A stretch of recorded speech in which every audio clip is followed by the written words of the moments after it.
The lights in the council chamber flickered as Ambassador Zexai stepped up to the speaking platform. His 6 arms moved in nervous patterns, while his large eyes swept across the assembled representatives. The emergency meeting had brought together beings from 12 different worlds, all facing the same terrible problem. Fellow council members, Zexai began, his voice carrying the weight of desperation. The situation on Kellyan 7 has become worse than we feared. Our mining operation is completely lost. A low rumble of concern filled the chamber. The Myrtle representative, floating in her water tank, released a stream of worried bubbles. Crystalline Zarkith delegates made clicking sounds with their sharp edges. Even the gas-form Nephilim seemed to dim with worry. Zexai continued his report. 3 days ago, seismic activity destroyed our main mining complex. The equipment is trapped deep underground. Worse, the caverns have become unstable. The roof could collapse at any moment. Senior Counselor Veltar of the Zarketh spoke first. His crystal body flashed with different colors as he communicated. What is the value of the lost equipment? Over 40 billion credits, Zexai replied. But the real loss is the technology. Those machines contain our most advanced mining systems. Without them, our expansion into the outer systems will stop completely. The chamber fell silent. Credits was an enormous sum, even for the wealthy council worlds. The technology was even more valuable. It had taken decades to develop the systems needed to mine in hostile environments. What about rescue operations? Asked Delegate Morgan from the plant like Solvani. Her leaves rustled with anxiety. Surely we can recover some of the equipment. Expression grew even more grim. That is the problem. Kellyan 7 is not just hostile. It is impossible for our species to survive there. The gravity is 3 times galactic standard. The atmosphere will kill most of us in minutes. The temperature changes from freezing to boiling every few hours. And now, with the seismic activity, the ground shakes constantly. He activated a holographic display showing the moon's surface. The assembled delegates gasped at what they saw. Jagged mountains rose from poisonous seas. Volcanoes spewed toxic gases into the thin atmosphere. Lightning storms raged across continents, covered in sharp rocks and deep crevasses. Our environmental suits can protect us for only short periods, Zexai explained. The longest any team has stayed on the surface is 4 hours. The mining complex is buried under tons of rock, in caverns filled with corrosive gases. Recovery would require weeks of continuous work in those conditions. The Myrtle representative spoke through her translation device. What about robotic systems? Automated recovery units? We tried, Zexai said sadly. The environment destroys. Electronics quickly. The radiation, the corrosive atmosphere, the constant seismic shocks, our machines break down within hours. We lost 3 expensive robot teams already. Senior Counselor Veltar's crystal form flashed red with frustration. Then we must accept the loss. No known species can work in such conditions. Kellyan 7 is a death world. It's only the most primitive. Life forms could survive there, and certainly nothing intelligent enough to operate complex machinery. Murmurs of agreement filled the chamber. The term death world was reserved for planets so hostile that they were considered uninhabitable. In the long history of galactic civilization, no intelligent species had ever evolved on such a world. The very idea seemed impossible. I agree with Counselor Veltar, said the Nephilim representative, her gaseous form swirling with resignation. We must write off the equipment as a total loss. Perhaps we can develop new mining technology to replace what we lost. Other delegates nodded their various heads, appendages, and sensory organs. It was a bitter conclusion, but logical. The Council had explored thousands of worlds and encountered dozens of intelligent species. All of them had evolved on worlds, with reasonable gravity, breathable atmospheres, and stable climates. The idea that any species could thrive on a death world like Kellyan 7 went against everything. They knew about the development of intelligent life. Zexai was about to call for the formal vote to abandon the recovery mission when a soft chime, Echoed through the chamber, Communications Officer LT Prime Kexanol looked up from his console with surprise. "Ambassador," he called out, "we have received an unexpected transmission. A previously unknown species has responded to our distress signal." The chamber buzzed with confusion. The distress signal had been sent on standard galactic frequencies, accessible to all Council member species. What unknown species could be receiving their communications? "Put it through," Zexai ordered. A new voice filled the chamber, speaking. Perfect galactic standard with a strange accent. "This is Captain Jake Morrison of the Earth vessel UES Discovery. We received your distress call regarding mining equipment, recovery on Kellians. 7, my crew and I would like to offer our assistance." The delegates looked at each other with puzzlement. None of them had heard of Earth or encountered humans before. Ambassador Zexai spoke carefully. "Captain Morrison, we appreciate your offer. However, this is an extremely dangerous mission. Can you tell us about your species' environmental tolerances?"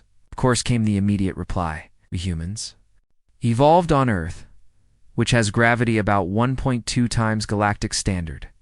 Our atmosphere is 21% oxygen, 78% nitrogen. We can work comfortably in temperatures from about -42 plus 50 degrees Celsius. We handle radiation levels up to about 500 rads without major problems."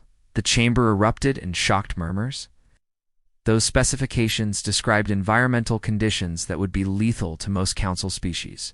The humans' comfortable working temperature range included extremes that required special protective gear for other species. Senior Counselor Biltar flashed bright yellow with disbelief. "Captain Morrison, those conditions you described, they are extremely hazardous. Are you certain about these numbers?" Jake Morrison's voice carried a note of amusement. "Oh, those are just our normal working conditions. We can handle much more extreme environments when necessary." "What exactly are the conditions on Kellian 7? Zexai read the specifications with growing amazement at the human captain's casual responses. "Gravity 3 times galactic standard? That's a bit heavy, but manageable. Corrosive atmosphere. We'll need good air recycling systems. Temperature extremes. Sounds like a typical day in some parts of Earth. Constant seismic activity. Worked in earthquake zones before." Dr. Lisa Parker, the mission science officer, joined the conversation. Her voice was calm and professional as she asked for detailed environmental data. The information she requested as routine mission parameters included radiation levels, atmospheric composition, and seismic patterns that the Council considered extreme hazards. "Captain Morrison," Zexai said slowly, "I must inform you that Kellian 7 is classified as a Class 12 death world. The conditions there are considered impossible for intelligent life to survive." There was a pause. Then Jake Morrison's voice returned with what sounded like laughter. "Ambassador, I appreciate the warning, but I've reviewed your planetary data on Earth. I see you've classified our homeworld as a Class 12 death world too. We've been living there for about 300,000 years. I think we can handle your moon." The chamber fell completely. Silent, the implications of the captain's words sank in slowly. These humans had not just survived on a death world, they had evolved there. They were a species that considered lethal environments to be home. "How long would you need to recover?" "Our equipment?" Zexai asked, hardly daring to hope. Engineer Rick Chen's voice joined the conversation. "Based on your descriptions, I'd estimate about 72 hours for a complete recovery operation. Maybe less if the equipment is in better shape than it." "You think we'll bring our standard heavy recovery gear?" The delegates stared at each other in amazement. What the Council had declared impossible, these humans considered a routine 3-day job. Against the worried protests of several Council members, Ambassador Zexai made the decision that would change galactic history. "Captain Morrison, you have authorization to proceed with the recovery mission. Welcome to Council space." As the transmission ended, the chamber buzzed with nervous energy. They had just invited Deathworlders into their galaxy, beings who thrived in conditions that would kill everyone else. None of them could imagine what they had just unleashed upon the galaxy. The alarms started ringing across the Council station 2 hours before the humans were scheduled to arrive. Long-range sensors had detected the UES Discovery dropping out of faster than light. Travel at the edge of the Kellian system. What shocked the monitoring technicians was not that the humans had arrived early, but how their ship appeared on the sensors. Station Commander Yelthek studied the readings with growing concern. The human vessel was larger than expected, measuring nearly 800 meters in length. Its hull design was unlike anything in the Galactic databases. Where Council ships were built with smooth curves and elegant lines, the human ship looked angular and brutal. Heavy armor plating covered every surface. Strange projections that could only be weapons bristled from dozens of mounting points.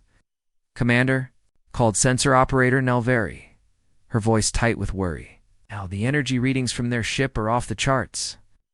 Their power core is generating more energy than our entire station uses." Yelthik's 4 eyes blinked in sequence as he processed this information. A single human ship carried more firepower than most Council defense fleets. The implications were troubling. What kind of species needed such heavily armed vessels for routine travel? The communications board lit up with an incoming transmission. Captain Jake Morrison's voice filled the command center, sounding relaxed and friendly. "Council Station Alpha, this is UES Discovery requesting docking clearance. We're ready to begin the recovery mission briefing whenever convenient." Commander Yelthak responded carefully. "UES Discovery, welcome to Council Space. Please proceed to Docking Bay 7. We have prepared atmospheric processors to accommodate your oxygen requirements." "Much appreciated, Commander. We'll have our shuttle over in about 20 minutes. The next 20 minutes passed in frantic preparation. Council security teams took positions around Docking Bay 7, though they all wondered what good their weapons would do against beings who lived on Deathworlds. Medical teams stood ready with emergency equipment, unsure what to expect from the first Deathworlder species they had ever encountered. Ambassador? Escort. His normally steady hands shook slightly as he reviewed the first contact protocols. In all his years of diplomacy, he had never dealt with a species that could be more dangerous than the environment they were trying to access. The human shuttle was as intimidating as their main ship. It looked more like a military assault craft than a diplomatic transport. Heavy thrusters and reinforced landing struts suggested it was built to land on worlds where other ships would be crushed. When the airlock cycled open, every being in the docking bay held their breath. Captain Jake Morrison stepped out first. He was tall by Galactic standards, nearly 2 meters in height. His body showed the lean muscle of someone accustomed to high gravity. But what struck the watching aliens most were his eyes. They faced forward like a predator's, sharp and alert, constantly scanning his surroundings for potential threats. Dr. Lisa Parker emerged next. She moved with fluid grace despite being even taller than her captain. Her hands were long and strong, designed for manipulation and tool use, but the watching aliens could see they were also built for fighting. Everything about her posture screamed apex predator to beings whose ancestors had been prey animals. Engineer Rick Chen completed the human delegation. He was shorter than his companions, but broader through the shoulders. His arms showed the kind of muscle development that came from physical labor in high gravity. When he looked around the docking bay, the alien security teams instinctively stepped back from his gaze. Ambassador Zexai stepped forward, fighting every instinct that told him to run. "Captain Morrison, Dr. Parker, Engineer Chen, welcome to Council Station Alpha. I am Ambassador Zexai of the Veltharian Republic." Jake Morrison smiled, showing teeth that were clearly designed for tearing meat. To the humans, it was a friendly expression. To the herbivorous aliens, it looked like a threat display. "Ambassador, thank you for having us. We're looking forward to helping with your recovery operation." The formal introductions continued as both sides tried to adjust to each other's presence. The humans seemed relaxed and confident, completely unaware of how intimidating they appeared. The aliens struggled to hide their natural fear responses while maintaining diplomatic protocol. Dr. Parker pulled out a small device and began taking readings. "The atmospheric mix here is very comfortable," she noted. "Similar to Earth at about 3,000 meters elevation. The gravity feels light, maybe 60% of home standard. Several alien delegates exchanged worried glances. What the humans called light gravity was actually slightly above galactic standard. Their casual adaptation to conditions that would tire most council species after hours of exposure demonstrated physical capabilities that seemed impossible. The briefing began in Conference Room 12. Specially modified with reinforced furniture to handle the humans' weight and strength. As Ambassador Zexai explained the details of the Kellian 7 situation, he watched the humans' reactions carefully. When he described the moon's crushing gravity, Captain Morrison simply nodded. 3 times galactic standard puts it at about 1.8 Earth gravity. Heavy, but our people train regularly at 2 Gs. Shouldn't be a major problem for the recovery team. The casual way he discussed working in gravity that would cripple most council species left the aliens speechless. Engineer Chen asked technical questions about the mining equipment, treating the entire operation as a routine salvage job rather than an impossible mission into a hellscape. What about the atmospheric composition? Dr. Parker inquired, studying her tablet. I'd see high concentrations of sulfur compounds and trace amounts of hydrochloric acid. Will that affect the equipment we're trying to recover? Zexai blinked. All 6 eyes in surprise. Dr. Parker, those atmospheric conditions are lethal to most council species. We can only work in full environmental suits for short periods. Oh, we'll definitely need breathing gear, she agreed. But the corrosion levels aren't too bad. We've worked in similar environments on Earth. Some of our mining operations deal with much worse atmospheric conditions. The cultural exchange that followed revealed differences that went far beyond biology. When the aliens described their recreational activities, gentle meditation, art appreciation, intellectual discussions, the humans shared stories that sounded like survival training to their host's captain.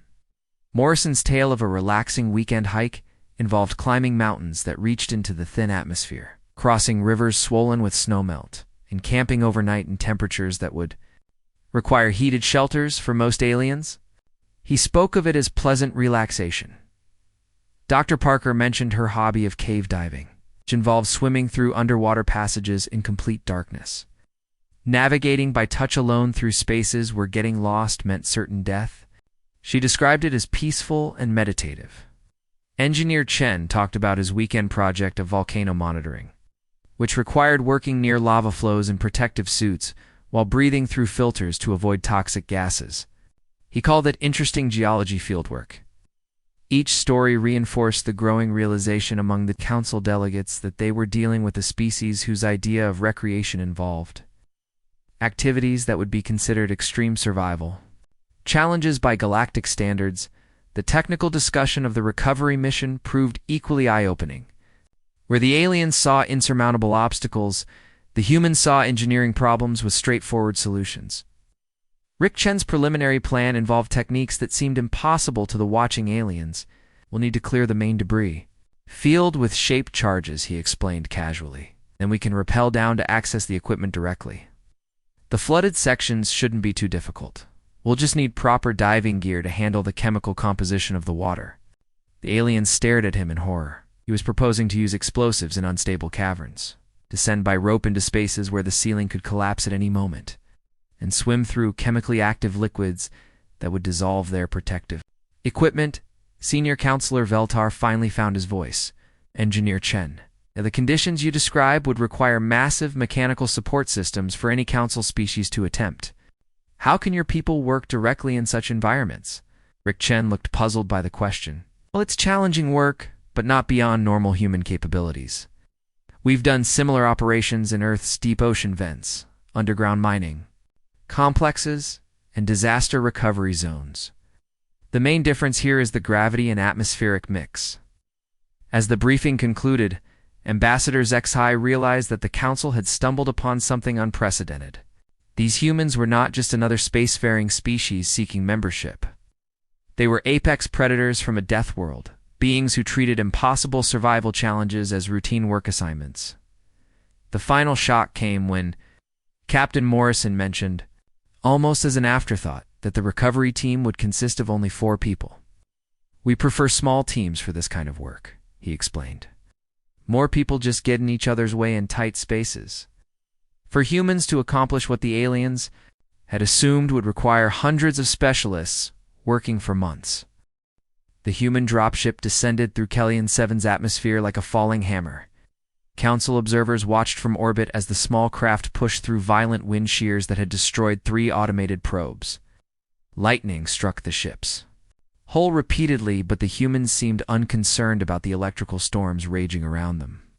Discovery team to Station Alpha, came Sergeant Mike Foster's voice over the radio. We're seeing some nice aurora effects from all this radiation.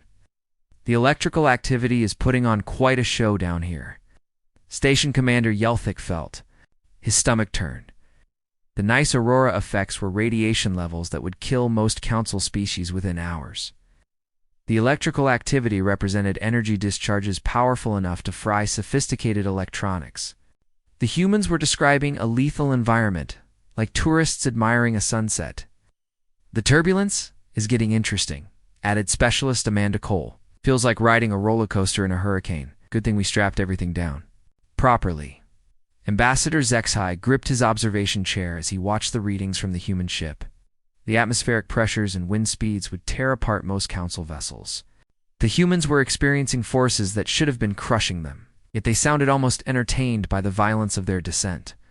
The dropship broke through the lower cloud layer, revealing Kellion 7's surface in all its hostile glory. Jagged mountains thrust up through a landscape scarred by constant volcanic activity. Rivers of molten rock carved glowing paths between fields of razor-sharp obsidian. The ground shook continuously from seismic tremors that registered on sensors. As a constant rumble of destruction. Landing zone looks clear, reported Sergeant Foster. We've got solid rock about 2 kilometers from the mining site. Seismic activity is pretty steady, but nothing we can't handle. Beginning final approach now. The humans landed their ship on a plateau that the original Veltharian survey team had marked as completely unsuitable for any operations. The constant ground tremors here would have made it impossible for most species to maintain balance, let alone establish a base camp. The surface temperature readings showed wild fluctuations between freezing and boiling as the moon's rotation carried different areas into and out of the week. Sunlight. Within minutes of landing, the human team was unloading equipment. The Council observers watched in amazement as 4 people in bulky environmental suits moved with practiced efficiency across terrain that should have been impassable. The suits themselves looked primitive compared to Council technology, more like mechanical armor than sophisticated life support systems. Base camp established, announced Amanda Cole after less than an hour.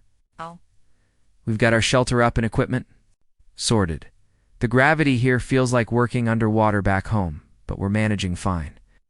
Dr. Lisa Parker began taking surface readings with instruments that seemed impossibly robust, where Council equipment required careful environmental shielding. In constant maintenance, the human devices appeared to be built for rough handling in extreme conditions. Her casual movement across unstable ground demonstrated balance and coordination that seemed superhuman to the watching aliens. Interesting geological composition, she reported.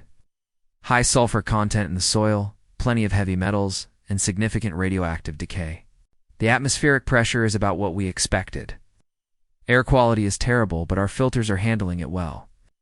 Engineer Rick Chen started setting up drilling equipment to access the collapsed mining complex. The machinery he deployed looked crude but effective, designed with the same philosophy as the rest of human technology.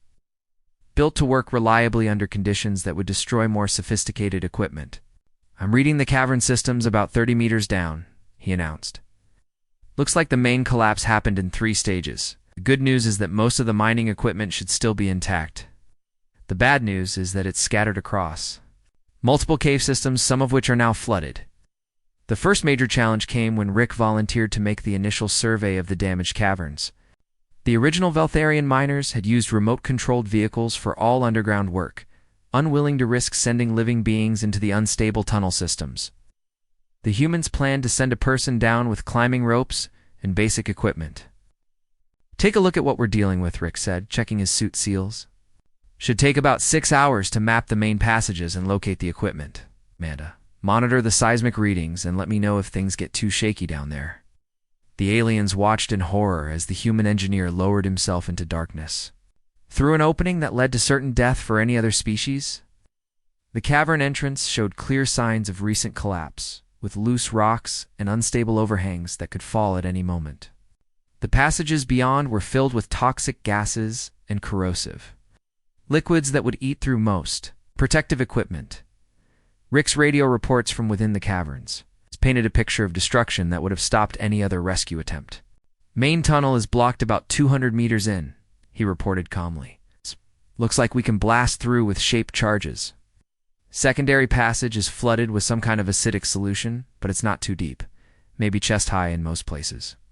His casual description of swimming through acid-filled passages made several council observers physically ill. What he was proposing would be considered attempted suicide by any other species. The humans treated it as a minor inconvenience too. Work around. Eastern branch has some really nice crystal formations, Rick continued. The mining equipment in this section looks to be in good shape. We'll need to clear some debris, but nothing too challenging. The seismic damage isn't as bad as I expected. 6 hours later, he emerged from the depths with a complete survey and a recovery plan that seemed impossible to the watching aliens. His suit showed clear signs of damage from the corrosive environment, but he moved with the same confident energy he had shown before, descending into what should have been his tomb. Okay, here's what we're looking at, Rick announced, spreading out hand-drawn maps of the cavern systems. The main equipment cache is in the eastern branch, partially flooded but accessible. The heavy machinery is in the central cavern, buried under about 10 meters of rubble. The processing units are in the western section, which is completely flooded but structurally sound. Sergeant Foster studied the maps with the kind of casual interest that a normal person might show when planning a weekend camping trip. What's your timeline estimate? It's 2 days to clear the debris and access the main cache, Rick replied. Another day to haul everything to the surface. We'll need to do some underwater work for the flooded sections, and we'll have to use explosives to clear the worst of the cave-ins. The recovery plan that Rick outlined involved techniques that violated every safety protocol in the Galactic Mining Handbook. He proposed using controlled explosives in structurally unstable caverns, manually carrying multi-ton equipment through passages that could collapse without warning, and diving through chemically active fluids that would dissolve normal protective. Dr. Parker examined the chemical analysis of the flooded caverns.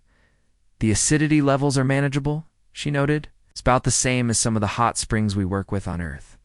We'll need good seal integrity on our diving suits, but it's nothing we haven't handled before. Ambassador Zexai found his voice with difficulty. Dr. Parker, those chemical readings show concentrations that would be lethal to most known life forms. How can you possibly work in such conditions? Well, we can't drink the stuff, she replied, with what the aliens were learning to recognize as human humor. But our suits are designed for hostile environments. We've worked in Earth's deep ocean vents, where the water is hot enough to melt lead and full of chemicals that would dissolve most materials. This is actually less challenging than some of our routine operations. The casual way she compared the Deathworld's lethal environment to routine human activities left the council observers speechless. These beings didn't just survive in conditions that would kill other species. They had built their entire civilization around mastering such environments. Sergeant Foster approved the plan immediately. Sounds good? We'll start operations at first light tomorrow. Amanda prep the explosive charges. Lisa set up the chemical analysis station. Rick, get some rest. You'll be doing most of the heavy lifting underground. As the human team settled in for the night, the council observers remained glued to their monitoring stations. The seismic activity continued to rock the landing site with tremors that would have made sleep impossible for most species. The atmospheric storms raged overhead with lightning strikes that could destroy unprotected electronics.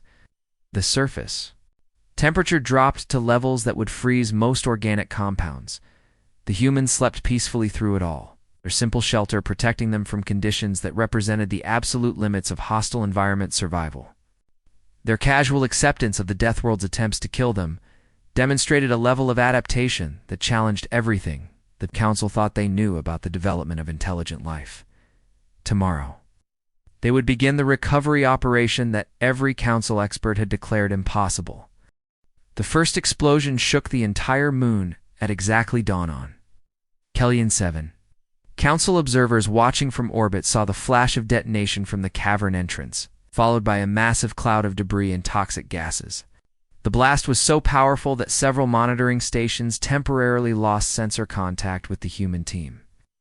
"Charges detonated successfully," came Amanda Cole's calm voice through the static. "Main passage is clear. We've got good access to the eastern equipment cache now. No structural damage to the surrounding caverns." Ambassador Xi stared at his displays in disbelief. The humans had just used explosives powerful enough to level a small building inside an already unstable cave system. Any other species would have caused a complete collapse, burying themselves and the mining equipment forever. The humans had somehow calculated the exact amount of force needed to clear debris without destroying everything around them. "How did you... They know how much explosive to use?" whispered Senior Counselor Veltar. "The slightest miscalculation would have killed them all." Oh. Station Commander Yelthic reviewed the seismic readings with growing amazement. The blast pattern shows precision placement in 17 different locations. They didn't just blow up the blockage, they surgically removed it piece by piece. Dr. Lisa Parker descended into the newly opened passage to assess the results. Her casual commentary as she navigated through spaces that should have been death traps left the alien observers speechless. "Nice work on the charges, Amanda. Clean cuts all around. The air quality down here is pretty rough, but nothing our filters can't handle." The chemical analysis of the cavern atmosphere showed concentrations of toxic gases that would kill most council species in minutes. The humans worked in these conditions for hours at a time, treating the poisonous environment as a minor inconvenience that required slightly better breathing equipment. Rick. Chen began the process of accessing the heavy mining equipment buried in the central cavern. The machinery was trapped under tons of rock that had fallen during the seismic event. Standard procedure would require massive excavation equipment and weeks of careful digging. Rick planned to move the rocks by hand. "Most of these boulders are only about 2 or 3 tons each," he reported, examining the debris field. "We can shift them with the portable lifting gear. The big one in the center is maybe 8 tons, but we can break that up with smaller charges." The aliens listened in horror as Rick casually discussed moving objects that would require heavy machinery for any other species. The portable lifting gear he mentioned was designed for human strength levels, which meant it could handle loads that would crush most council beings. Sergeant Mike Foster joined Rick in the central cavern, and together they began the impossible. A task of clearing multi-ton boulders by hand. Their coordination was perfect, each man knowing exactly where to position leverage points and how to distribute weight safely. The watching aliens saw 2 beings accomplishing work that should have required a full construction crew. "This big chunk here is sitting at a bad angle," Mike observed, studying a boulder that was larger than most council vehicles. "If we cut it here and here, it should split into 3 manageable pieces." Lisi placed small explosive charges with the casual precision of someone hanging pictures on a wall. The resulting detonation was so perfectly controlled that it barely disturbed the surrounding debris. Yet it split the massive rock exactly as predicted. The most shocking moment came when Dr. Parker volunteered to make an emergency equipment retrieval from a cavern section experiencing active seismic collapse. The eastern passage had become unstable due to ongoing tremors, and valuable mining components were trapped in an area that could cave in completely at any moment. "I can get in there and back out in about 20 minutes, she announced, checking her climbing gear. "The structural analysis shows we have a window before the next major collapse cycle." Ambassador Xi watched in terror as the human scientist entered a space that every council safety protocol would have declared absolutely forbidden. The ceiling showed visible cracks, and loose rocks fell constantly as the ground shook with seismic tremors. Any rational being would have written off the equipment as UNRECOV led. Dr. Parker's voice remained calm and professional as she worked in conditions that represented certain death for other species. "I can see the primary processing unit. It's in better shape than expected. Give me a few minutes to secure the lifting cables." The aliens watched her navigate through falling rocks with reflexes that seemed impossible. When a section of ceiling collapsed just meters behind her, she simply adjusted her route and continued working. Her commentary during the life-threatening situation demonstrated a psychological resilience that no other species had ever exhibited. "The secondary unit is partially buried, but I can dig it out," she reported while chunks of rock fell around her. "The seismic activity is actually helping. The vibrations are loosening the debris." She emerged 25 minutes later with both pieces of critical equipment, having accomplished a rescue operation that council experts would have declared impossible, even with remote-operated machinery. Her casual explanation that the collapsing ceiling had helped with the excavation left the watching aliens speechless. Meanwhile, Amanda Cole tackled the flooded western passages that contained the remaining mining equipment.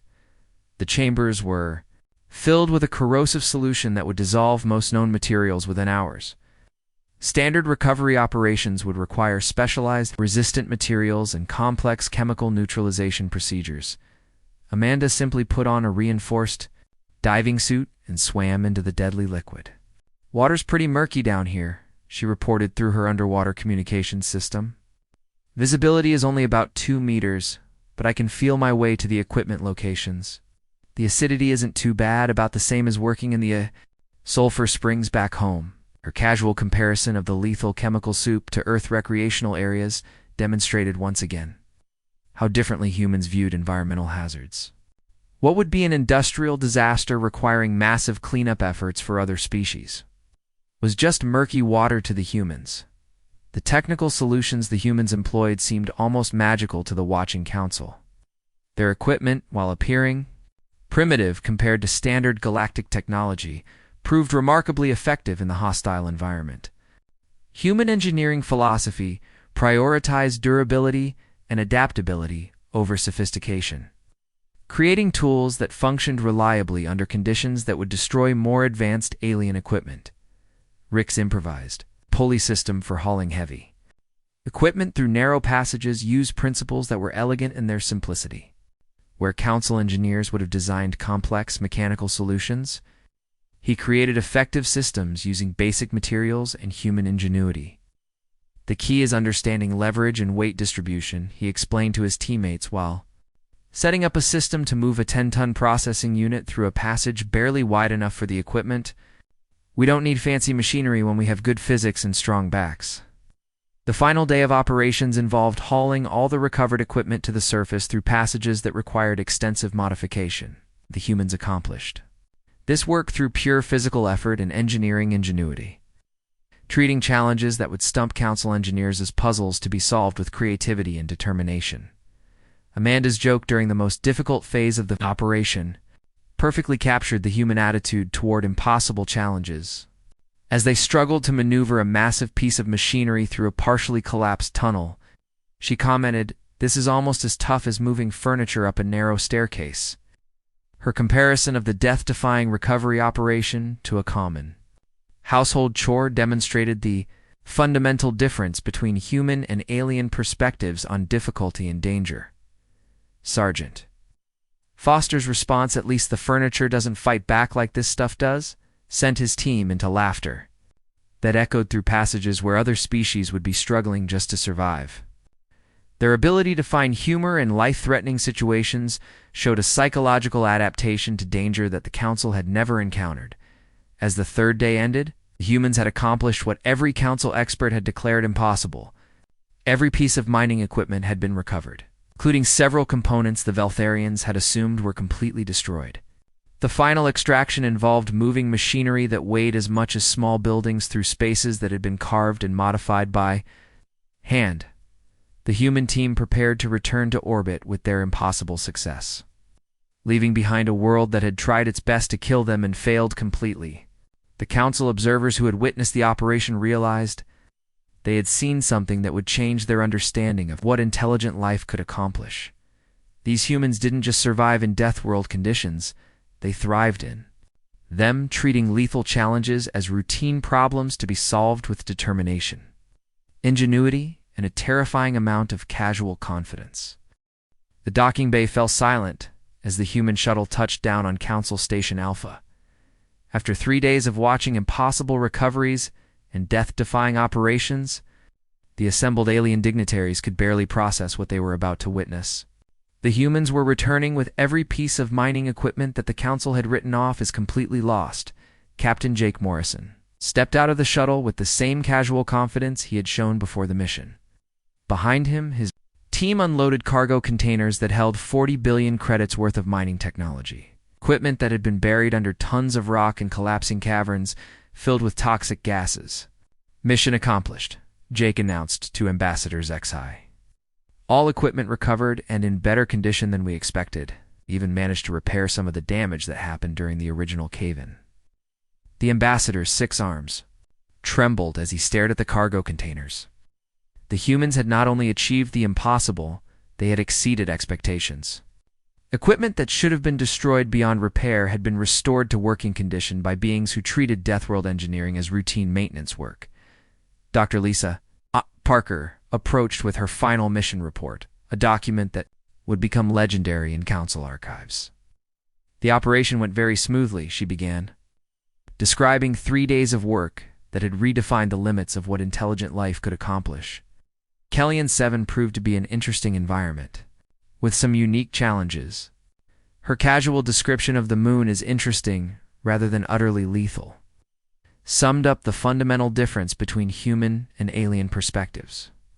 What the Council considered an impossible death world, humans viewed as a moderately challenging work site with some unusual features. Engineer Rick Chen's technical analysis of the recovery operation included recommendations that made the listening aliens question everything they thought they knew about mining and hostile environments. His suggestions for improving future operations assumed working conditions that no other species would consider survivable. For similar missions, I'd recommend bringing more heavy-duty cutting tools, he noted. The rock formations were harder than expected, which slowed down some of the excavation work. Also, the atmospheric processors should be upgraded to handle higher acidity levels. Nothing major, just routine equipment modifications. The aliens stared at him in amazement.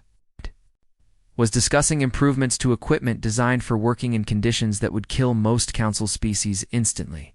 His routine modifications would allow humans to operate even more effectively in environments that other beings could never hope to access.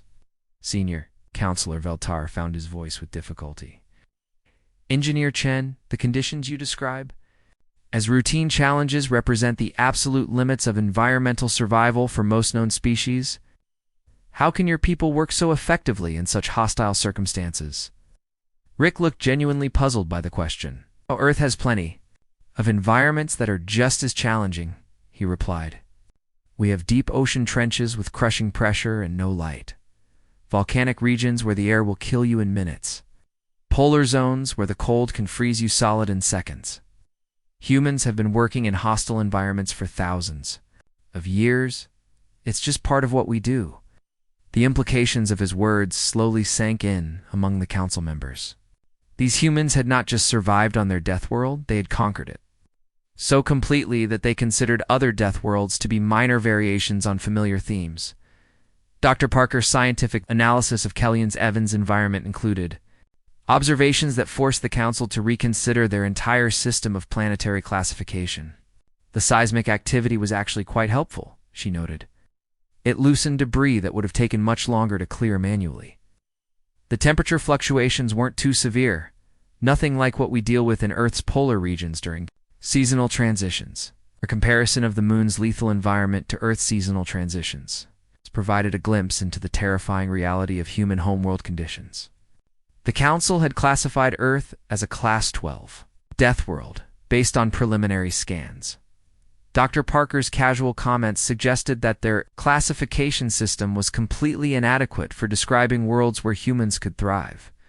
The political implications began to emerge as the debriefing continued. Ambassador Zexai realized that the Council had encountered a species with capabilities that could revolutionize galactic civilization. Humans could operate freely in environments that had been considered permanently inaccessible, opening vast new territories for exploration and development. More troubling was the strategic reality that these Deathworlders represented a type of power the galaxy had never seen before. Their heavily armed ships, their adaptation to hostile environments, and their casual approach to extreme danger suggested a species that could go anywhere and do anything they decided was necessary. Captain Morrison, Ambassador Zexai said, "Carefully, the Council would like to formally invite humanity to join our organization. We believe your species could contribute significantly to galactic civilization." Jake Morrison smiled, the expression still intimidating to beings whose ancestors had been prey animals. "We appreciate the offer, Ambassador. Earth's government will need time to consider full membership, but we're definitely interested in establishing diplomatic relations." The captain's mention of Earth's government sparked new concerns among the Council members. They had been dealing with a single human ship crew. The idea that this represented just a tiny fraction of human capabilities was both exciting and terrifying. "How many of your people would be interested in this kind of work?" asked Senior Counselor Veltar, trying to keep his voice steady. "Quite a few," Jake replied casually. "Earth has about 8 billion people, and a good percentage of them work in hazardous environment industries. Mining, deep ocean exploration, volcanic research, polar operations. We've got millions of people with experience in conditions similar to what you encountered on Kellyan 7. The chamber fell completely silent. The Council had just learned that humanity possessed millions of individuals capable of working in environments that no other species could survive. The strategic implications were staggering. Dr. Parker added another unsettling detail. "We've been expanding into our own hostile environments for centuries. Mars colonies, asteroid mining operations, gas giant atmospheric research stations. Working off-world in dangerous conditions is pretty normal for us." Her casual mention of human expansion into environments that would be considered impossible 4 other species revealed the scope of human civilization. They were not just survivors who had escaped their death world. They were conquerors who actively sought out hostile environments to master. The establishment of the first human embassy on Council Station Alpha marked the beginning of a new era in galactic history. The small diplomatic suite assigned to the humans seemed inadequate given the implications of their presence. But Captain Morrison assured the Council that it would serve their needs perfectly. The final revelation came during the closing ceremonies. When long-range sensors detected movement at the edge of Council space, deep space monitoring stations reported dozens of human vessels moving through previously unexplored sectors, mapping and surveying worlds that other species had written off as uninhabitable. Commander Yelthic's report to the Council painted a picture that redefined their understanding of galactic politics. "The humans are not just exploring hostile worlds," he announced. "They are systematically cataloging every death world in known space. They appear to be evaluating them for potential colonization." The realization hit the Council like a physical blow. Humanity was not seeking membership as junior partners in galactic civilization. They were preparing to claim vast territories that no other species could use, establishing themselves as masters of environments that represented the galaxy's most valuable and inaccessible resources. Ambassador Zexai recorded his private thoughts that evening in a message that would become a cornerstone of galactic diplomatic history. "Today we learned that our routine distress call has introduced a species that will fundamentally alter the balance of galactic civilization," he wrote. "These humans did not just solve our impossible problem, they demonstrated that our definition of impossible is meaningless to them." His final observation captured the magnitude of what had occurred. "We invited them to help with one mission on one hostile world. They responded by showing us that they can claim and colonize every hostile world in the galaxy. We asked for assistance with a mining operation. They answered by revealing that they are a civilization of Deathworld conquerors. The age of human expansion had begun. The aliens who witnessed its first demonstration understood that they had been present at a moment that would reshape galactic history.